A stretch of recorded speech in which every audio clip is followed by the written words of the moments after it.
पल बीते लम्हों की अनुगूंज है, हर पल बीते लम्हों की अनुगूंज है।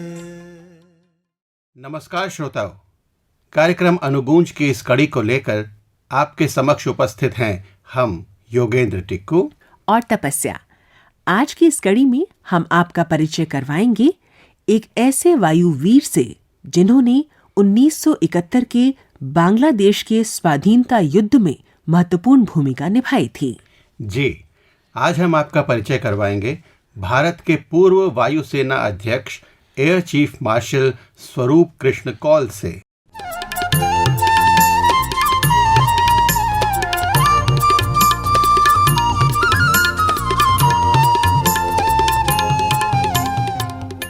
स्वरूप कृष्ण कौल का जन्म 20 दिसंबर 1934 को लखनऊ, उत्तर प्रदेश में एक कश्मीरी पंडित परिवार में हुआ था।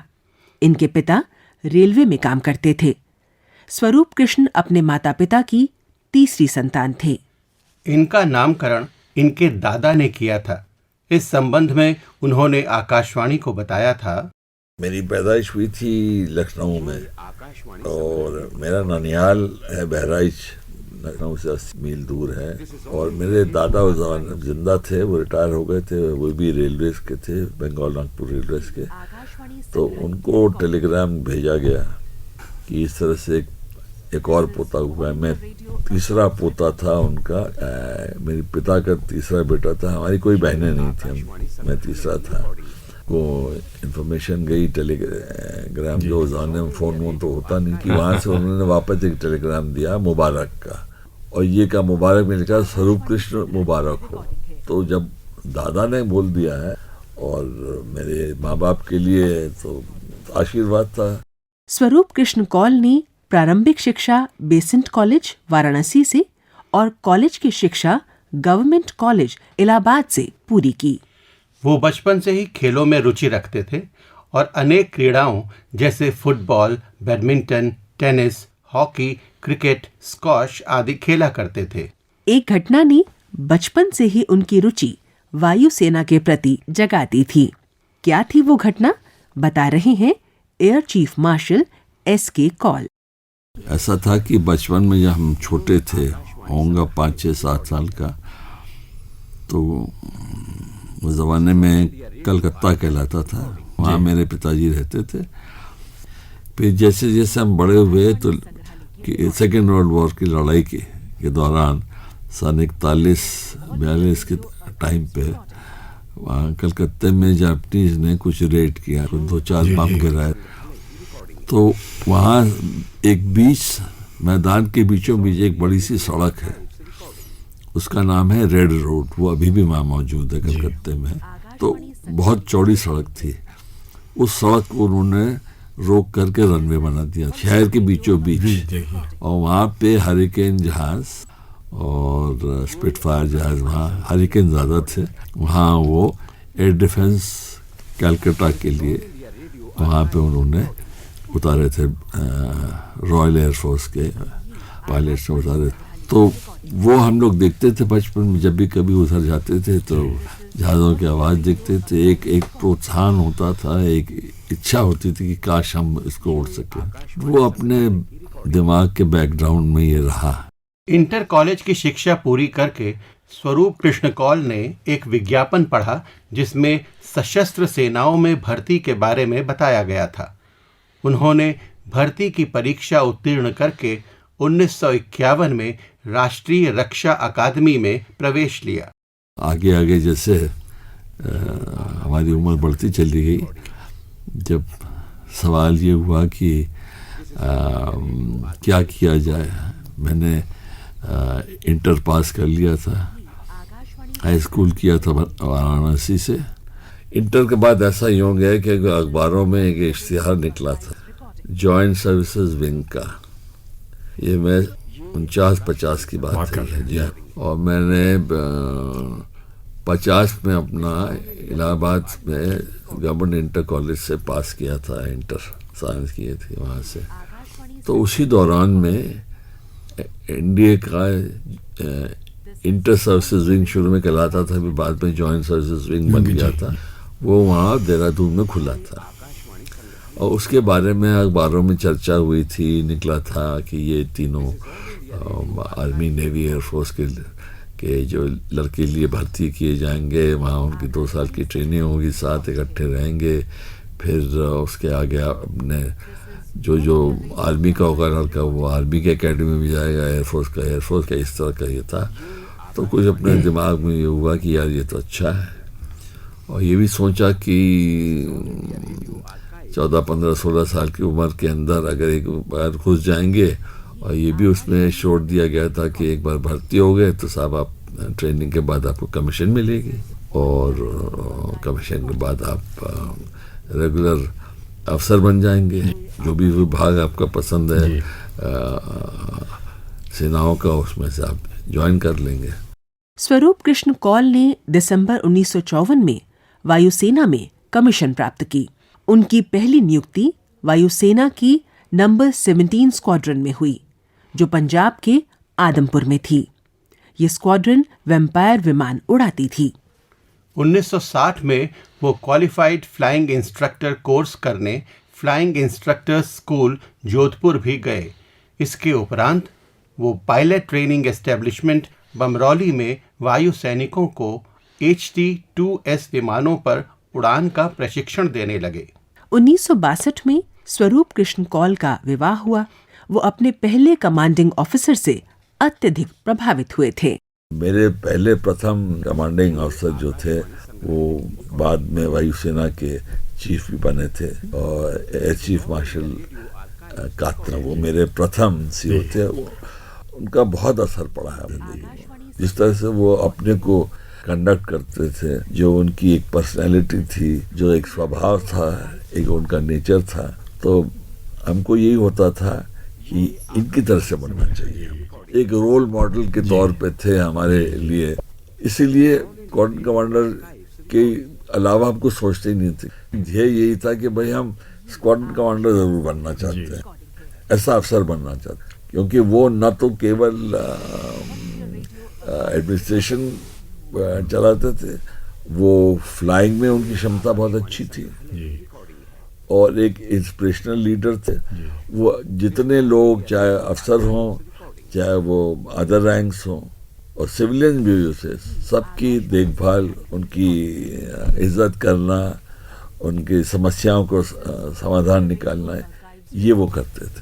पायलट ट्रेनिंग एस्टेब्लिशमेंट के उपरांत उनकी नियुक्ति नंबर 3 स्क्वाड्रन में पठानकोट में हुई, जो मिस्टियर विमान उड़ाती थी। 1965 में जब भारत पाकिस्तान युद्ध हुआ तो उन्होंने 1 सितंबर को पाकिस्तानी सेना के विरुद्ध छंब में युद्ध की पहली उड़ान भरी।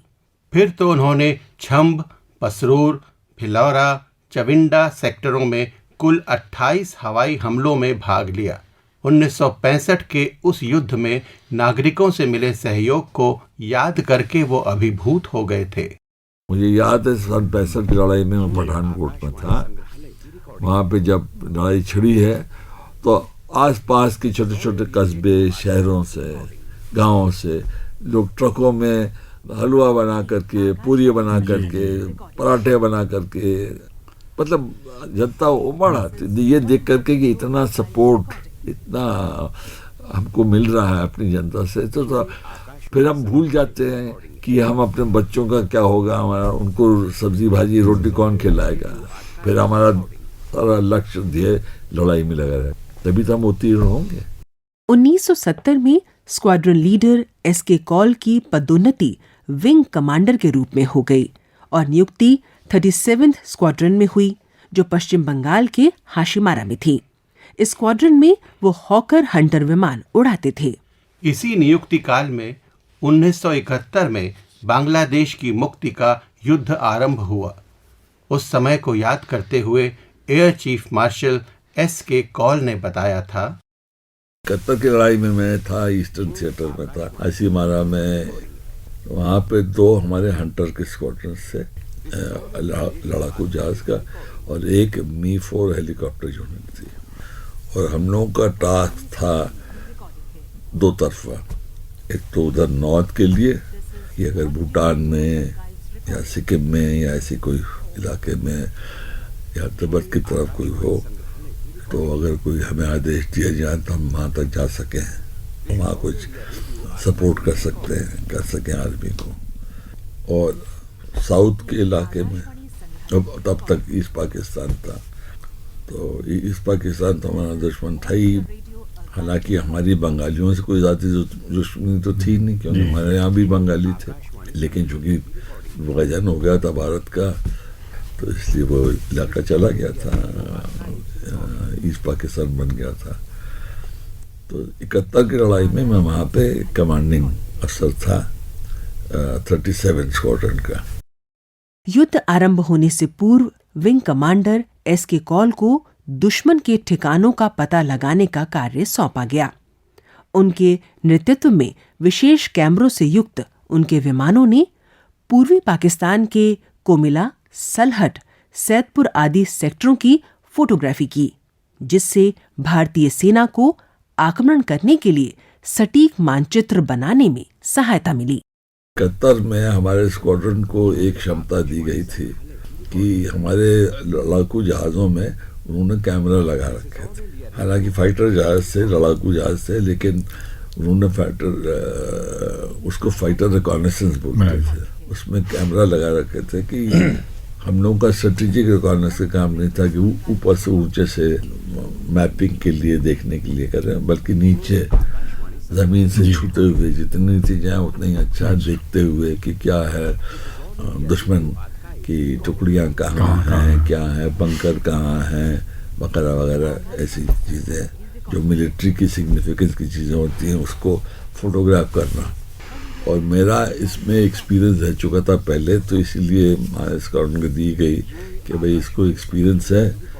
और कम स्क्वाड्रन थे जिनमें की क्षमता दी गई थी कैमरा काम करने का, क्योंकि एक स्पेशलाइजेशन हो, तो ये क्षमता दी गई थी। इसकी वजह से मैं पहले से ही काफ़ी इन्वॉल्व रहा, क्योंकि लड़ाई तो छिड़ी है ऐलान करके 4 दिसंबर को, 3 को उन्होंने हमला किया था शाम को, 4 से हमने जवाब देना शुरू किया।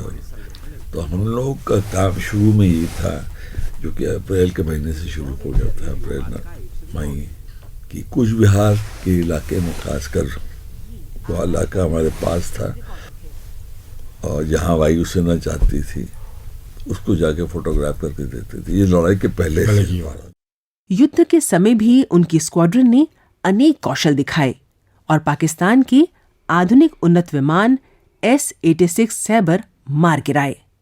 इसी समय भारतीय वायुसेना ने पूर्वी पाकिस्तान के गवर्नर हाउस पर 14 दिसंबर 1971 को रॉकेट हमला कर दिया और पाकिस्तानी गवर्नर A.H. मलिक पदभार छोड़कर भाग गया।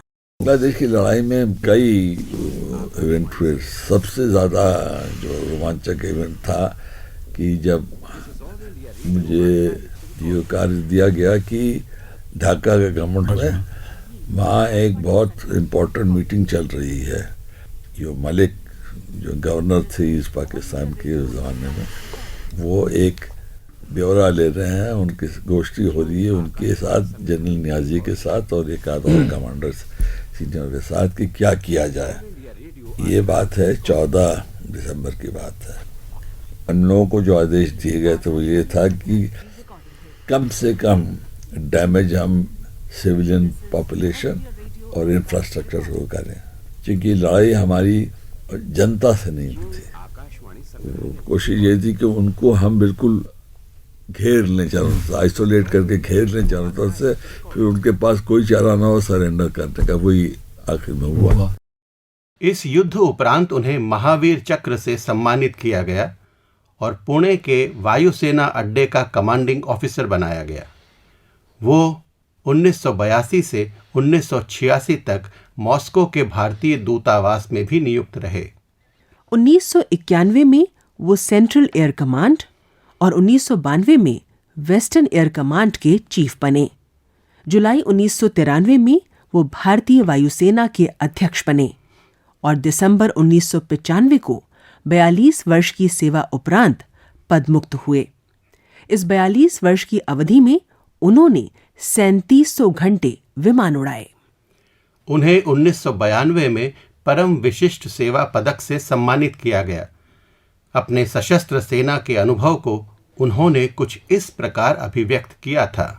मैं बड़े गर्व से ये कहना चाहूँगा कि आर्म फोर्सेस में आर्मी, एयरफोर्स, नेवी के तीनों वर्गों में, खासकर एयरफोर्स और नेवी में टोटल इंटीग्रेशन जिसे कहते हैं देश के, वो पाया जाता है। नेवी का कोई जहाज ले लीजिए, पानी का जहाज, अगर 250 बच्चे उस पर तैनात हैं, जहाज के साथ जा रहे हैं, जहाज चलाने के लिए, सपोर्ट करने के लिए, उसमें सारे प्रांत के बच्चे होंगे उसके अंदर और सारी जात के बच्चे होंगे उसमें। भारतीय वायुसेना के किसी आप कैंप के अंदर मुस्लिम भी हैं, हिंदू भी हैं, और हिंदू में सारे सब कास्ट के, सिख भी हैं, पारसी भी हैं और क्रिश्चियन भी हैं, और सभी एक साथ इकट्ठे होकर एक ही मेस से, एक ही बावर्ची खाने से, एक ही भोजनालय से, एक ही टेबल ब्रेड के साथ खाते हैं। किसी को ये नहीं होता कि आप यादव हैं कि आप कुर्मी हैं, ना हमारे रिक्रूटमेंट में कोई फॉर्म में ये दिया ही नहीं होता कि कास्ट क्या है। तो अगर इंडिया का इंटीग्रेशन कहीं देखना हो, जाके देखें। इसको उदाहरण देते हुए हमारी जनता को सपोर्ट दिलाएं, ये हमारे आर्म फोर्सेस को, किस तरह से ये लोग लड़ाई में भी एक दूसरे का साथ देते हैं, किस तरह से लड़ते हैं, देश की रक्षा करते हैं। आपको अनुगूंज की आज की ये कड़ी कैसी लगी, हमें जरूर बताइएगा। तो अब हमें यानी योगेंद्र टिक्कू और तपस्या को दीजिए अनुमति। नमस्कार।